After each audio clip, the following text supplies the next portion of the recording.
Welcome to another Thursday night Bible study, brought to you as a ministry of SIGBC.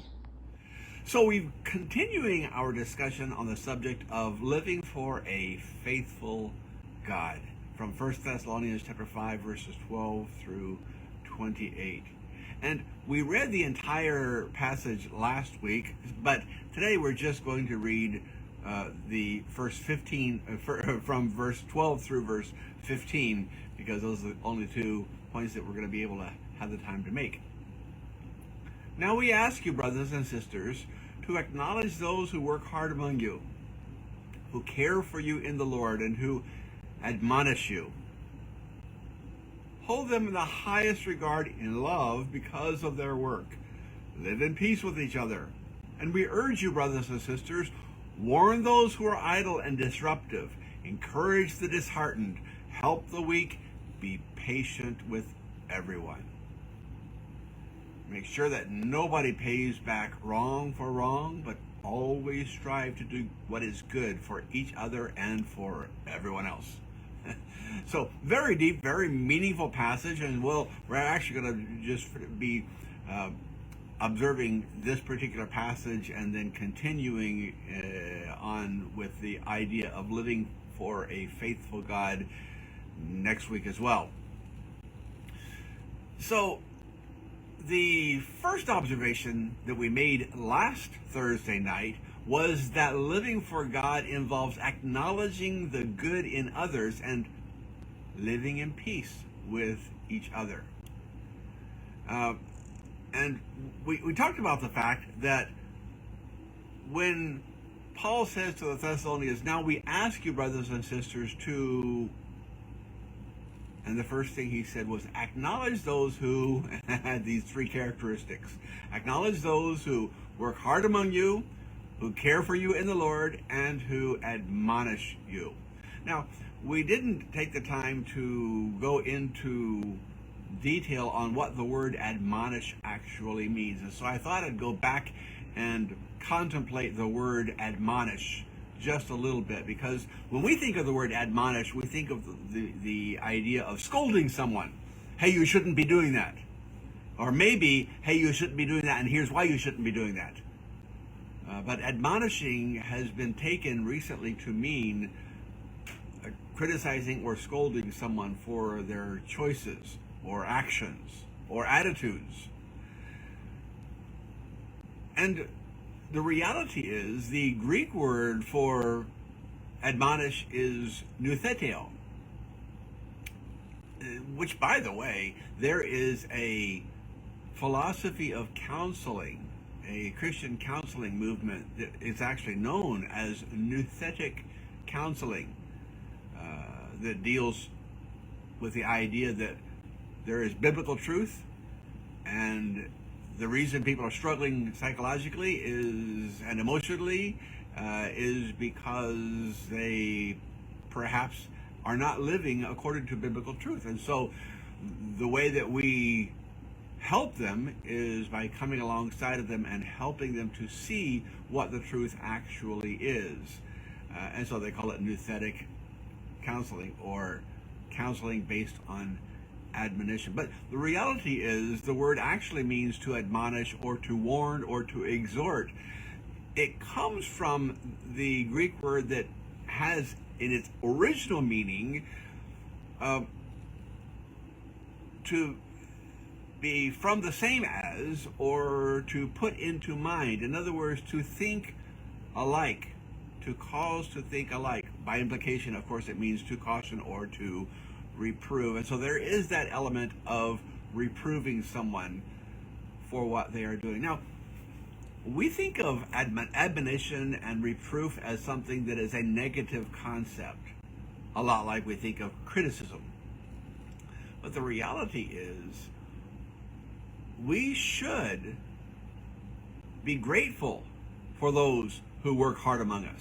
We should be grateful for those who care for us in the Lord. And we should be grateful for those who take the time to admonish us when we stray, when we are not doing that which is pleasing to God, when maybe there is a way that we could be better. There is a difference between criticism and admonition.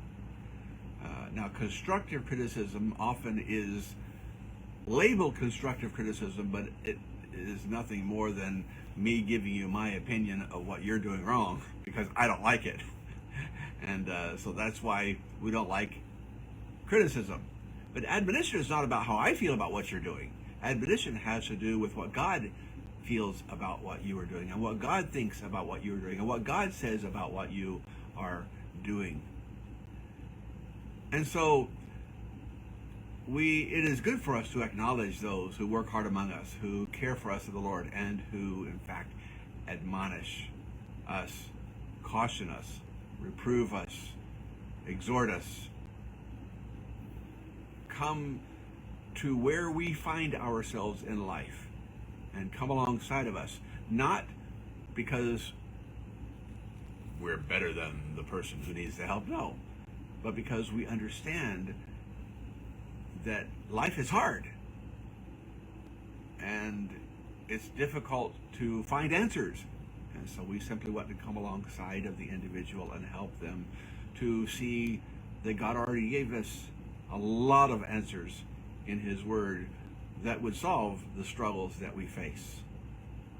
So, living for God involves acknowledging the good in others and living in peace with each other. And acknowledging the good in others also involves, in addition to working hard and caring for them in the Lord, taking the time to admonish those who need help in their walk with God and in their walk with each other. And then last week we saw that he says, hold them in highest regard in three ways: in love, because of their work, and because they are able to live in peace with each other. Number two, and this is verses 14 and 15, living for God involves always striving to do good for each other. So we talked a little bit about the idea of reciprocity. And in marriage, reciprocity becomes a very important concept in maintaining a happy marriage relationship. What does reciprocity mean? Well, the way that I often explain it in premarital counseling is I'll take 2 cups or 2 glasses of water, and they're both half full. And I say, now, these are the 2 of you, and you are half full. God made you the way you are, and God gave you a companion that complements you. And so every time you pour into the life of another individual, you give of yourself. And so your water goes down, this water goes up. And then if you pour more into the life of the other individual, your water goes down more, and this water goes up. And if one person is only receiving and the other person is always giving, then eventually there's no water left and the other person is full. And so one guy is happy and one guy is totally unhappy. And this does not work in marriage. There has to be a concept of reciprocity. And in the Christian life, living for God involves always striving to do good for each other. How? Well, in verses 14 and 15, we find 4 things that are described. Number 1, by warning the troublemakers, the lazy and the disruptive. There's nothing like one person not doing anything when everybody is working to cause everybody else to be disheartened and to not want to work. And so if one person is lazy when everybody else is working hard, that laziness is going to infect the others, and they're not going to work as hard either. On the other hand, if you have someone who works really, really hard and everybody else is working at a casual pace, if they see the person working really, really hard, then they're going to be influenced to do better themselves. And so living for God involves always striving to do good for each other. By, number 1, warning troublemakers, that is the lazy and the disruptive. Warn them that their actions, attitudes, way of thinking might be harming others, and we are called to do good for each other. So, how? Warning the troublemakers. Second way that we always strive to do good for each other, by encouraging the disheartened. The Greek word for disheartened is a long word, oligopsukos, and oligopsukos from the word oligos, meaning small or few or just a little, and psyche or soul. The two words together make the word faint-hearted or feeble-minded or a weak soul, a small soul. And so those who feel like they are themselves worthless, that they are in themselves are incapable of anything good. If we are going to strive to do good for each other, then one of the things that we have to focus on is encouraging the disheartened, those of small souls. And sometimes when you try to help other people, they resent help. And so it becomes important that we not try to help those who don't want help. But on the other hand, if there is a way that we can come alongside of those who are struggling and do something to help them, then at least we should try. Why? Because living for God involves always striving to do good for each other. The third way is by helping the weak. The Greek word for weak here is asthenes. And the word asthenes involves someone who is infirmed or feeble, an individual who does not have the strength that maybe most other people might have, whether that be the strength emotionally to enjoy life to its fullest, or the strength physically to be able to participate the way others do. We are called to come alongside of them and to help those who are unable to do things for themselves.